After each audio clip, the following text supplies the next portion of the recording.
Hola, mi nombre es José Luis García Acue. Soy profesor investigador del Colegio de Posgraduados.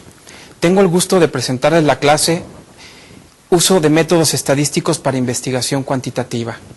Sí, estos cursos forman parte del programa Euromime Erasmus Mundus. Los propósitos que tienen esta clase es identificar la relación entre el método científico y el método estadístico, conocer sobre el método estadístico y relacionar el método estadístico con el método científico.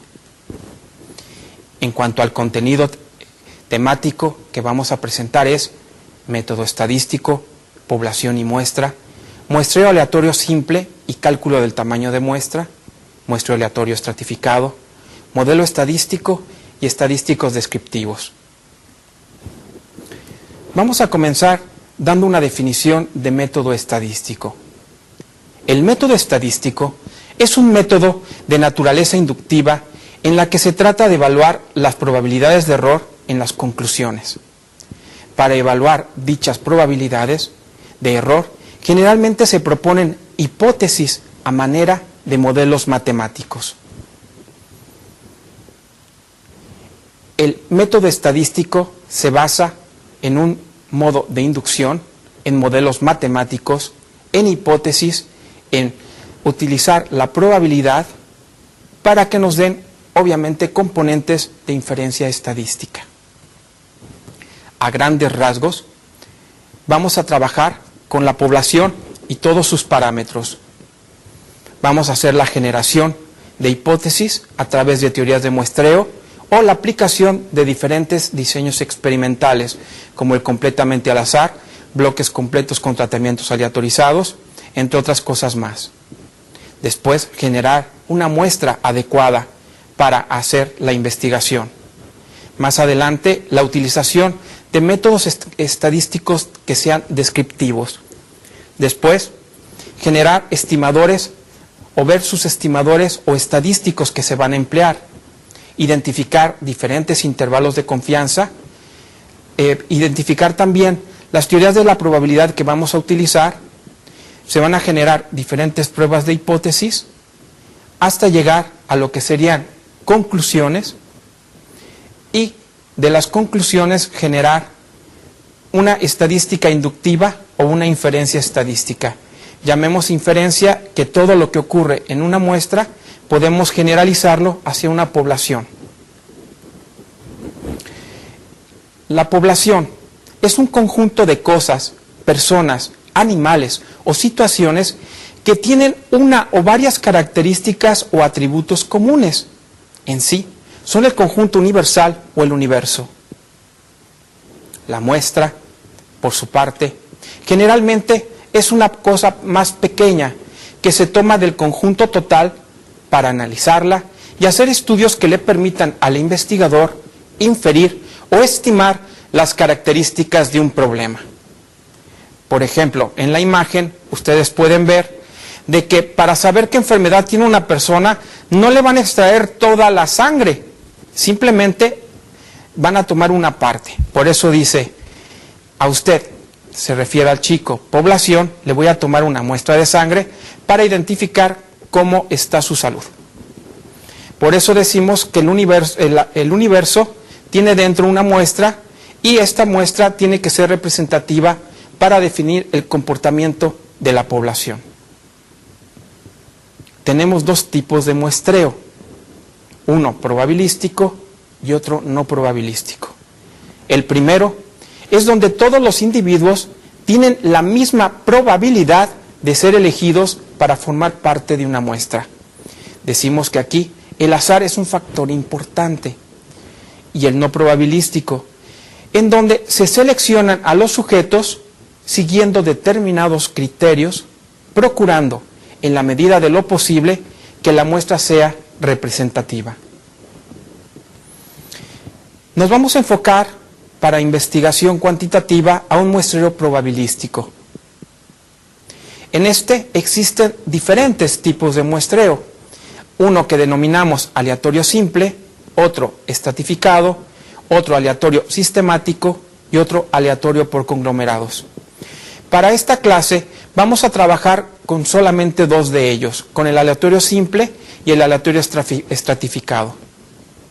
El muestreo aleatorio simple es donde se asigna un número a cada individuo de la población. A través de algún medio mecánico, por ejemplo, bolas dentro de una bolsa, tablas de números aleatorios generados por una calculadora o por un ordenador, se eligen tanto sujetos como sea necesario para completar el tamaño de muestra requerido. Para calcular el tamaño de muestra, podemos utilizar diferentes fórmulas empíricas. ¿Sí? Estas fórmulas empíricas son propuestas por diversos investigadores. En la parte inferior está la fuente de la que lo estamos tomando. Y bueno, trabajamos obviamente, con diferentes parámetros, donde n es el tamaño de la muestra, n minúscula, n mayúscula es el tamaño de la población. Llamamos delta al error absoluto máximo tolerado, que puede ser del 1%, del 5%, del 10%. Z es un percentil de una distribución normal estándar, que para un valor del 95% nos da el 1,96. P es el porcentaje con que se verifica el fenómeno de estudio y Q es el porcentaje complementario. Esta fórmula se basa en tres distribuciones con las que estamos tomando. La primera, la distribución binomial, en donde P es la probabilidad de éxito, que cuando lanzamos una moneda podemos decir que cae de un lado o que cae del otro. Decimos que tiene una probabilidad del 50% o 0.5. Si nos da una probabilidad de 0.5, su complemento sería 1 menos 0.5, 0.5. Entonces, siempre que hablamos de probabilidades, es la probabilidad más alta que podemos tener, siempre y cuando sean equitativas o iguales. Si yo tengo 0.5, para hacer algo equitativo o igual, tendría que tener otra con 0.5. También trabajamos con la distribución normal. Ahí está la fórmula para calcular la distribución normal, que a través de integrales se obtienen ciertos valores, y trabajamos con la distribución normal estándar. Sí, tenemos los parámetros donde mu es igual con 0 y el área bajo la curva es igual con 1. Nosotros, si hablamos de que vamos a trabajar con un 95% de confiabilidad, cuando hablamos de esto, proponemos con qué confiabilidad decimos estadísticamente hablando. Regularmente decimos tenemos un 95% de confianza o de confiabilidad y un 5% de error. Hay cosas que no podemos controlar y estas están incluidas justamente dentro del error. Por eso, el área azul indica el 95% de confiabilidad y el área roja es el 5% restante. Nosotros lo ponemos con el valor de alfa y si sacamos tablas de distribución para obtener cuál es el área bajo la curva, obtenemos que Z en tablas de 1 menos el 5% dividido entre 2 nos da más 1.96 que está incluido en las fórmulas. Más adelante se hace la relación entre una distribución binomial y una distribución normal. Sabemos que una distribución binomial es una distribución discreta y la normal es una distribución continua. Si nosotros trabajamos muchos valores, la distribución binomial tiende, cuando n es mayor que 30, a comportarse como una distribución normal. Imagínense que ponemos una figura muy suave, a la que nosotros tenemos aquí, sobre los rectángulos que tenemos del lado derecho, sobre la que dice normal, pues nosotros nos vamos a imaginar una distribución normal como la que teníamos en las pantallas anteriores. El valor de delta. El valor de delta puede tomar valores desde el 1% hasta el 10%, esto es el error absoluto máximo tolerado. Cuando calculamos el tamaño de muestra, nosotros decimos tenemos tanta confiabilidad, pero también tenemos muchos errores, como es una fórmula empírica, pues nosotros decimos hasta cuándo nos podemos equivocar. Nosotros decimos que si el valor tiende a ser muy pequeño, por ejemplo el 1%, quiere decir que el valor de n minúscula tiende a n mayúscula. Esto es, la muestra está muy cercana al valor de la población. Y Si el cálculo de delta tiende a 0.10, el valor obtenido será el mínimo valor que debe de tener para que la muestra sea representativa. Lo vamos a ver con unos breves ejemplos. ¿En qué casos debemos de calcular el tamaño de muestra? Cuando no se puede trabajar con toda la población, principalmente por causas económicas, ya sea, ahí pusimos dólares o euros, puede ser cualquier otro tipo de moneda, por falta de tiempo, o por diversos factores que impiden trabajar con la población total. También, cuando el tamaño de la población es mayor o igual con 30, o cuando aplicamos diseños experimentales para este cálculo. Vamos a hacer un ejemplo del cálculo del tamaño de muestra. Para calcular el tamaño de muestra con un 95% de confiabilidad y un 10% de error máximo tolerado, la idea es aplicar esto a un cuestionario sobre uso de tecnologías de la información y la comunicación en una institución pública de posgrado que cuenta con un total de 360 profesores. Podemos trabajar con los 360 profesores, pero podemos hacer inferencia, calcular el tamaño de muestra y ver con qué número de profesores mínimo puedo trabajar para hacer la investigación. Lo que hacemos es cambiamos los parámetros y sustituimos. Son los 360 profesores, delta el error máximo tolerado, el 1,96 calculado del área bajo la curva al 95% de confiabilidad y la probabilidad de éxito y de fracaso que sea equilibrada, 50% y 50%. Tenemos la fórmula, sustituimos de la fórmula cada uno de los valores y obtenemos que de 360 profesores yo puedo entrevistar aproximadamente a 76 para poder inferir hacia la población.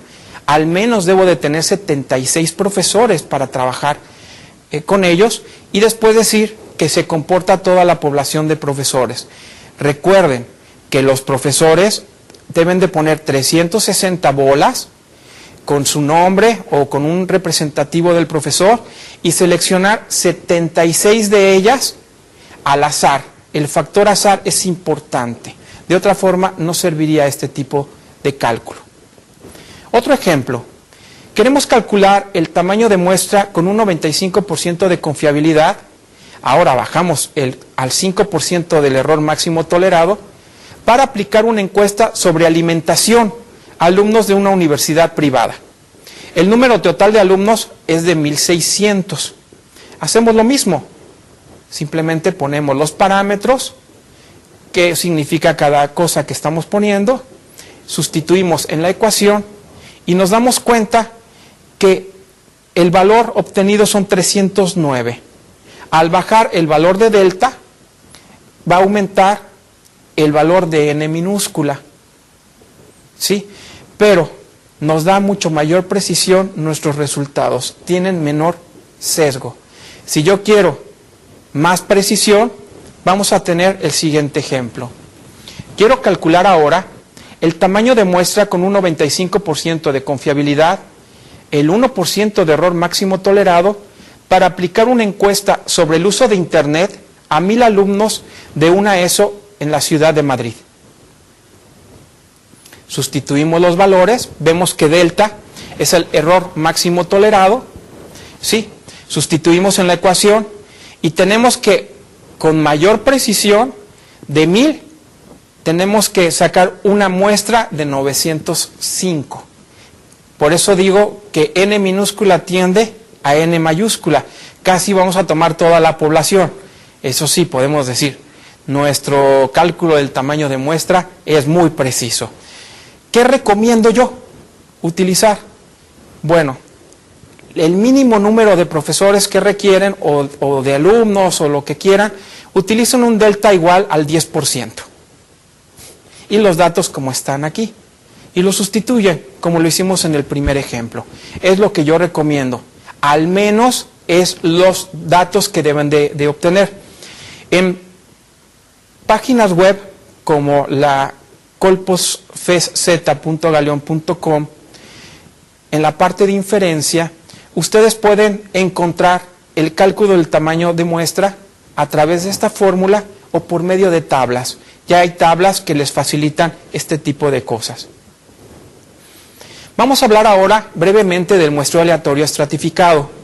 Este consiste en considerar categorías típicas diferentes entre sí, a las cuales denominamos estratos, que poseen una gran homogeneidad respecto a alguna característica. Por ejemplo, nosotros podemos estratificar de acuerdo a una profesión, académicos, abogados, políticos, médicos, investigadores, entre otras cosas.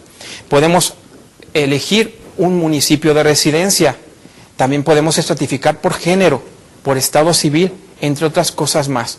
¿Cómo calculamos el tamaño de muestra de cada estrato? Con las fórmulas anteriores. Nada más que el tamaño de cada estrato nos va a dar el valor de la n que nosotros vamos a ir indicando. ¿Sí? Si vamos a hablar de género, pues tendríamos que ver cuántos son hombres y cuántos son mujeres para decir que vamos a trabajar con 2 estratos. Después debemos de aplicar, después de nuestro cálculo del tamaño de muestra, ver qué modelo estadístico vamos a emplear. Para trabajar con estadística y ir del método científico al método estadístico, quiero recordar, el método estadístico es parte del método científico y es una herramienta que nos sirve para encontrar o, si tenemos un resultado, como decimos, poder comprobarlo, ¿sí? Para eso nos sirve. El método estadístico se basa en una variable que nosotros estamos notando como una variable dependiente y varias variables independientes.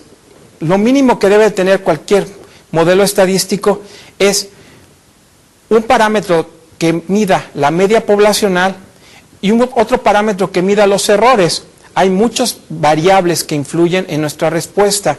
Por ejemplo, el día que vamos a entrevistar a alguien, pues a lo mejor ocurre una inundación, o hay un temblor, o ocurre algún evento, alguna marcha, o cualquier cosa así, que nos impida hacer ese tipo de cosas. Bueno, son variables que no podemos controlar, y las incluimos en nuestro modelo, punto. Decimos que hay errores que son incontrolables. La idea es que estos errores se distribuyen con un modelo normal e independiente con media cero y varianza sigma cuadrada. O sea, como la curva de la distribución que estuvimos manejando anteriormente, la distribución normal. Ahora, podemos analizar toda nuestra información a través de diferentes métodos. Por ejemplo, los métodos estadísticos descriptivos. En estos métodos podemos trabajar pues con tablas. Las tablas nos resumen mucha información. Podemos tener tablas o tablas de distribución de frecuencias. Las tablas, la idea es poner la mayor parte de información y que nos digan o simplificar, no poner muchos datos perdidos, sino ponerlos todos en un solo sitio y hacer referencias a esa tabla. Más adelante podemos trabajar con diferentes métodos gráficos. Por ejemplo, los diagramas de puntos, los histogramas, los polígonos de frecuencias, las ojivas o lo que sería diagramas circulares, también conocidos como pastel, de pie, o como lo ponen en paquetes estadísticos, diagramas por sectores. Nosotros notamos un diagrama de sector en la imagen que ustedes tienen en la diapositiva, como lo tenemos ahí, simplemente se habla de ventas, etcétera. Pero podemos tener. Muchas veces me preguntan, oye, ¿qué pongo? ¿Tablas o gráficos? Bueno, lo que te dé más información. ¿Cuáles quieres? Bueno, yo los que recomiendo es lo que me dé información y me sirva para representar esa información de manera rápida. Pero si usan tablas, no pongan gráficas. Y si usan gráficas, pues eviten usar tablas. Fíjense que no puse, si usan, no lo dije contrario. Entonces, verifiquen qué les da más información y en qué lo van a usar.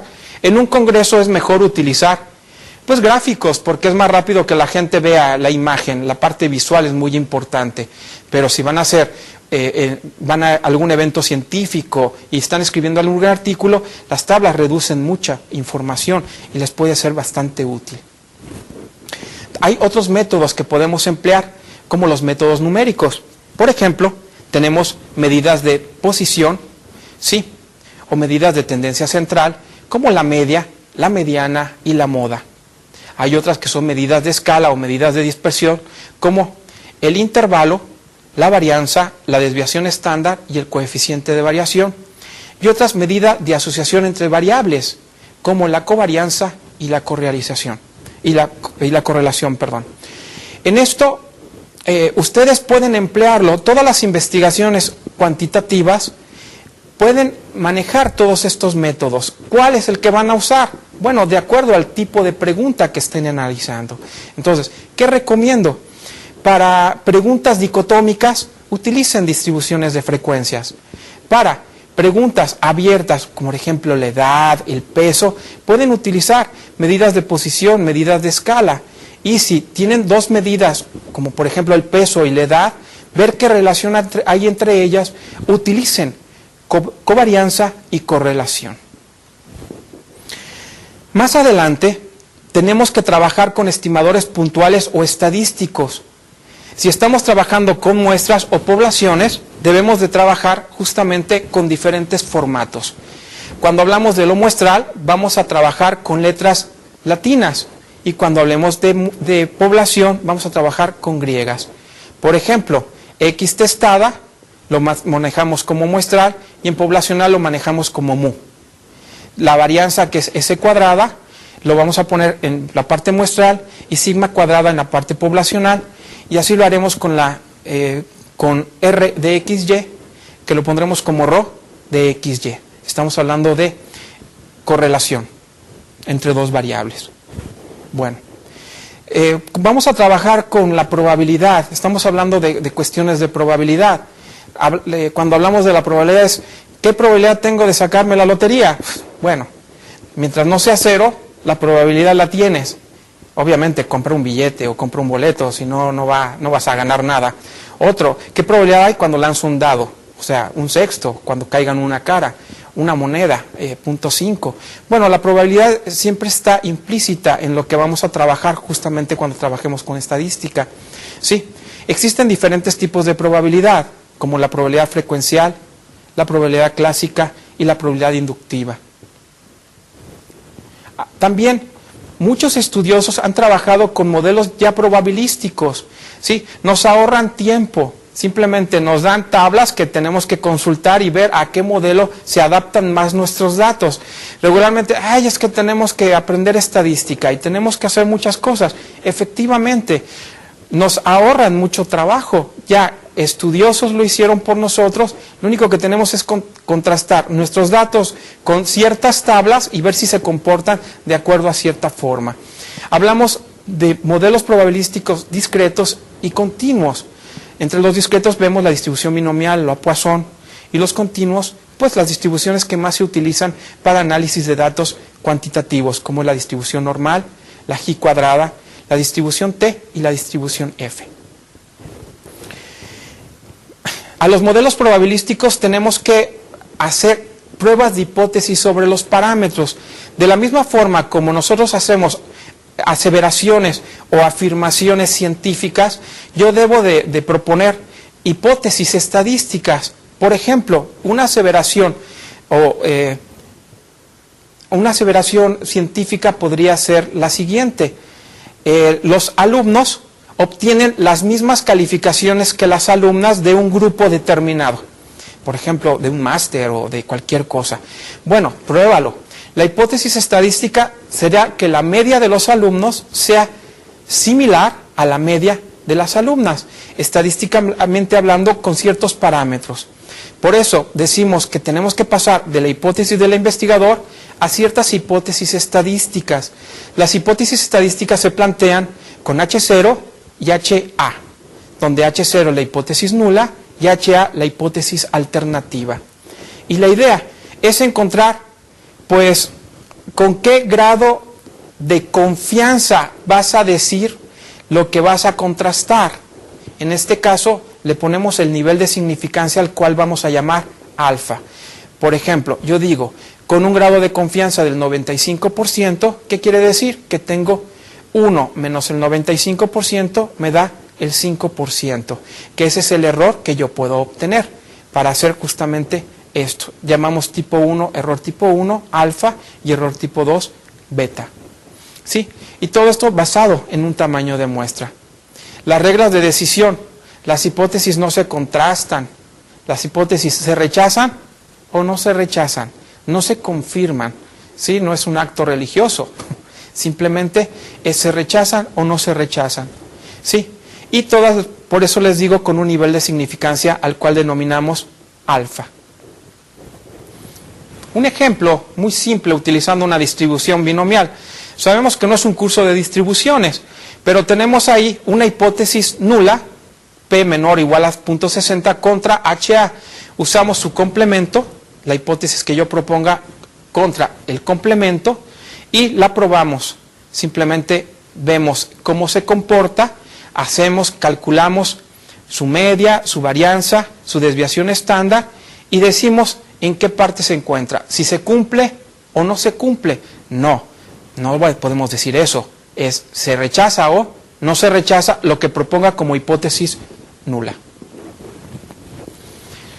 También, después de hacer el planteamiento de hipótesis, con planteamiento de H0 y HA, podemos usar otros métodos estadísticos mucho más elevados, no nada más descriptivos. Podemos hacer análisis de la varianza. Por ejemplo, contrastar las medias de las calificaciones, como se los había dicho, de alumnos contra los de alumnas. Bueno, puedo hacer un análisis de la varianza y utilizar una distribución específica que lo haga. Por ejemplo, una distribución T. Si tengo más, en lugar de 2, tengo, por ejemplo, estados civiles, en que puede ser soltero, viudo, casado, dejado, divorciado, arrejuntado, junto, como quieran. Pues bueno, podemos utilizar una distribución F. También podemos trabajar con regresiones lineales, simples, múltiples, análisis por conglomerado, análisis factoriales, tablas de contingencia o generación de modelos y sus comprobaciones estadísticas a través de modelo Logic, modelo Probit. Hay muchos libros estadísticas bastante buenos. Hago un anuncio comercial, hay uno bastante bueno del doctor García Llamas, de aquí de la UNED, que les puede ser bastante útil, o busquen libros de estadística, de probabilidad estadística, ¿sí? ¿Por qué hablo de libros de la UNED? Bueno, porque son libros bastante buenos y ese libro les puede ser muy útil para metodología de investigación. Bueno, ahora, ¿qué nos puede ayudar para ser estadísticos y no quebrarnos la cabeza? Muchas veces nos dicen, ¿qué herramienta hay? Pues bueno, vamos a utilizar una, que es, por ejemplo, el SPSS. Es un software.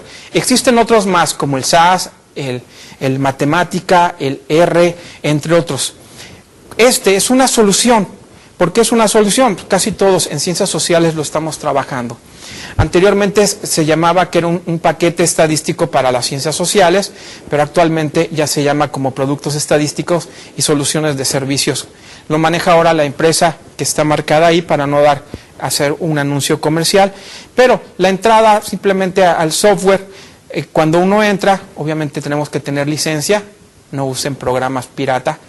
Falla un poco cuando no está así, pero desde la versión 20, que es la más actual, a las versiones anteriores, es muy similar su trabajo. Lo que pasa es que va a ir avanzando poco a poco con las diferentes capacidades.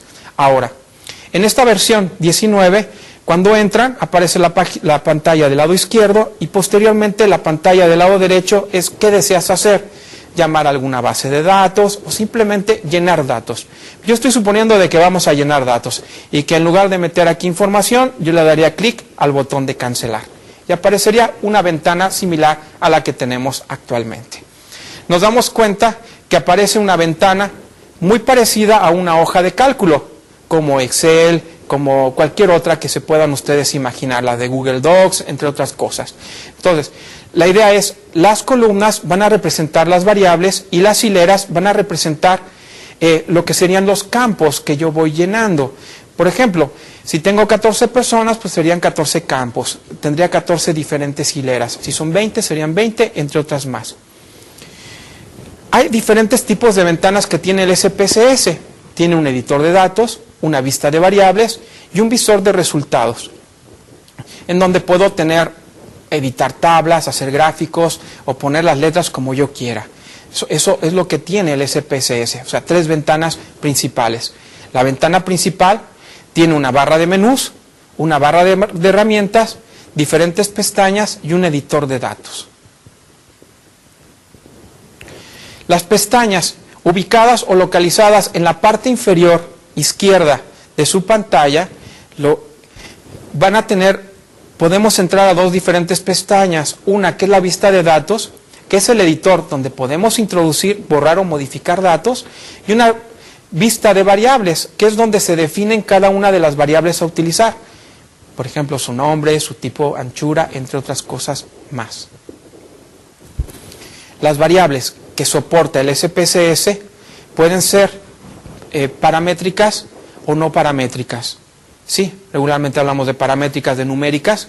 Las numéricas pueden ser enteras, decimales o como ustedes quieran manejarlas, pero hay que indicar en lo numérico cuántos caracteres totales tiene la variable y cuántos decimales va a incluir.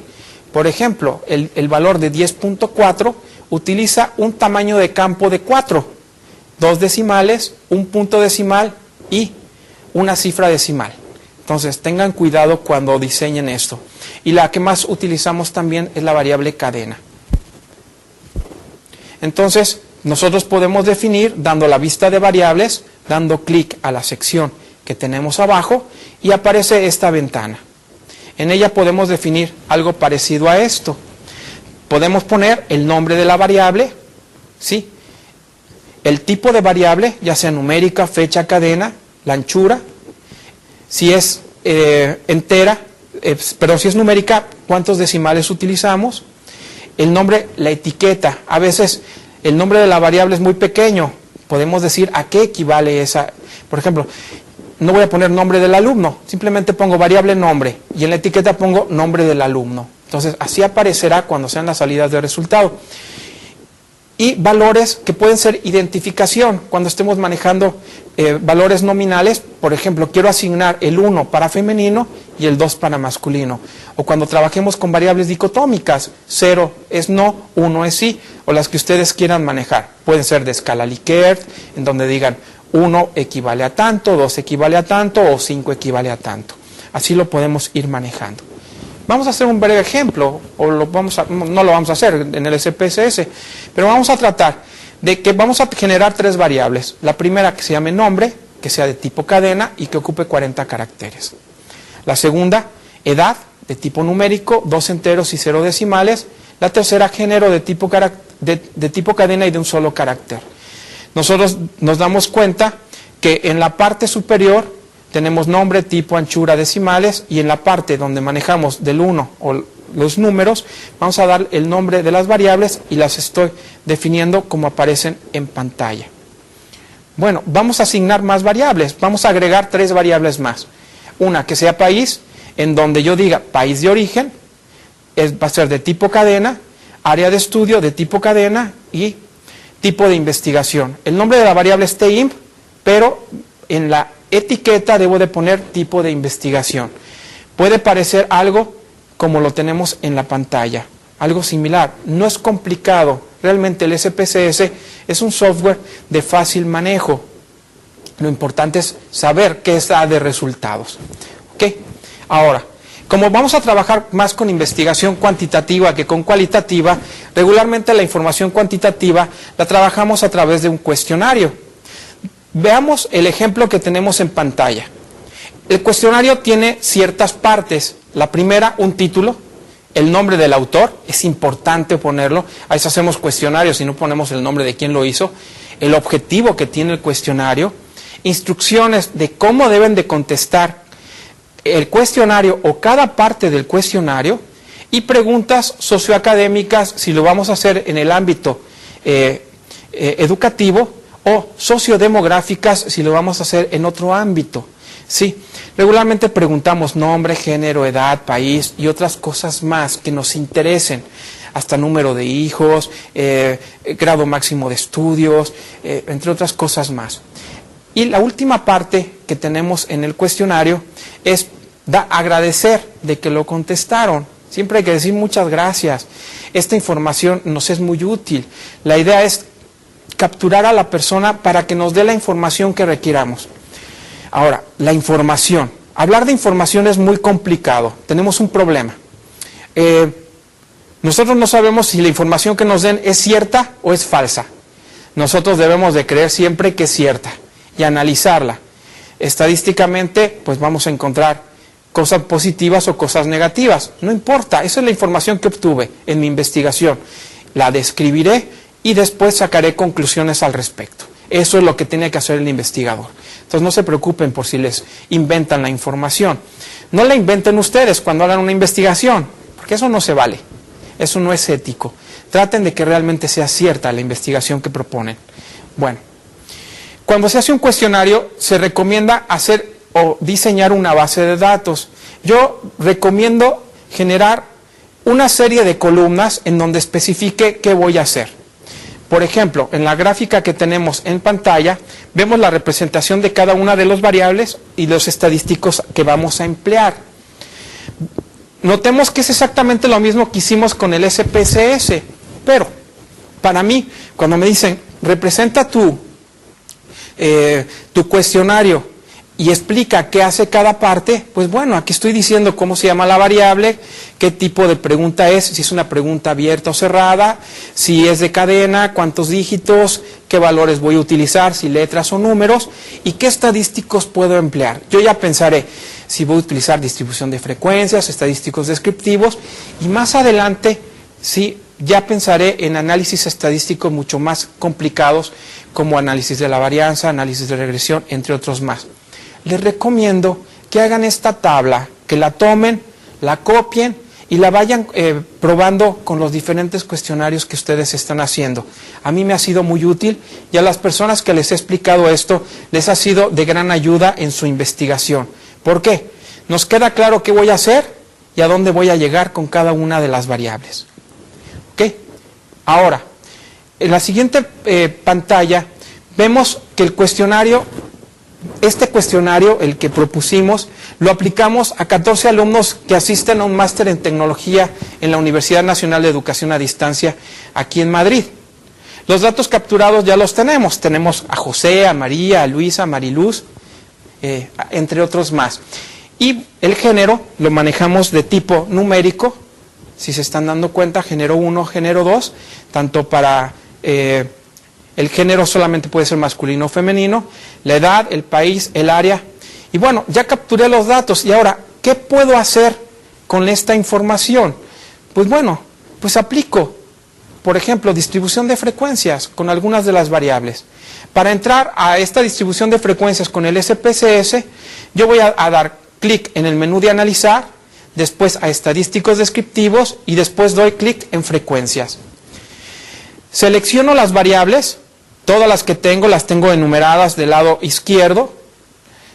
Ya las selecciono dándole clic a una flecha y veo las variables que voy a analizar del lado derecho. Debajo de donde dice variable hay un pequeño recuadro. Puedo seleccionar otras cosas como qué estadísticos, qué gráficos voy a trabajar y dar clic en aceptar. Cuando ya haya terminado todo le doy clic a aceptar. Si están utilizando otra versión de SPSS, posiblemente venga como OK, o revisen su manual para que vean cuál sería el equivalente de esto. ¿Sí? Por ejemplo, yo quiero calcular diferentes gráficos o que me dé la distribución de frecuencias con gráficos de sectores o de tipo pastel o pie. Entonces, simplemente selecciono gráficos, aparece una nueva ventana, doy clic a gráficos de sectores y le doy clic a continuar. Y aparece, por arte de magia, después de dar eso, los resultados en una diferente pantalla, que es la de visor de resultados. Ahí notaremos de que aparece del lado izquierdo, en una pequeña columna, toda la distribución de frecuencias de todas las variables que yo seleccioné, y del lado derecho, en la columna derecha, aparecen ya las tablas con los resultados que quiero. Un poco más adelante, se darán cuenta, seleccioné de todas esas variables la de género. Como cosa curiosa, los entrevistados fueron 7 de género masculino y 7 de género femenino. La gráfica por sectores aparece con un 50% de un lado y 50% del otro. Yo puedo modificar los datos. Estos datos los puedo exportar. puedo copiar gráficas. ¿A dónde los puedo exportar? Todo lo puedo exportar a Word, ¿sí? O archivos similares. Si usted no trabaja con Word o trabaja con algo parecido, se puede exportar a otras cosas. Y los gráficos, muchas veces, con darle copiar, los puede usted copiar y pegar de manera automática. Entonces, en el ejemplo nos damos cuenta que en una distribución de frecuencias aparecen las dos variables en género, la frecuencia en la que aparecen y después el porcentaje. Hablamos de la primera frecuencia como frecuencia, la segunda como frecuencia relativa y después habla sobre otras dos columnas. Les sugiero que se vayan a la que dice frecuencia y al porcentaje, que son las que pueden utilizar para descifrar. Yo podría decir aquí el 50% son de género masculino y el 50% son de género femenino. Me da mucha información. Ahora, vamos a suponer que queremos hacer estadística descriptiva de la variable edad, únicamente.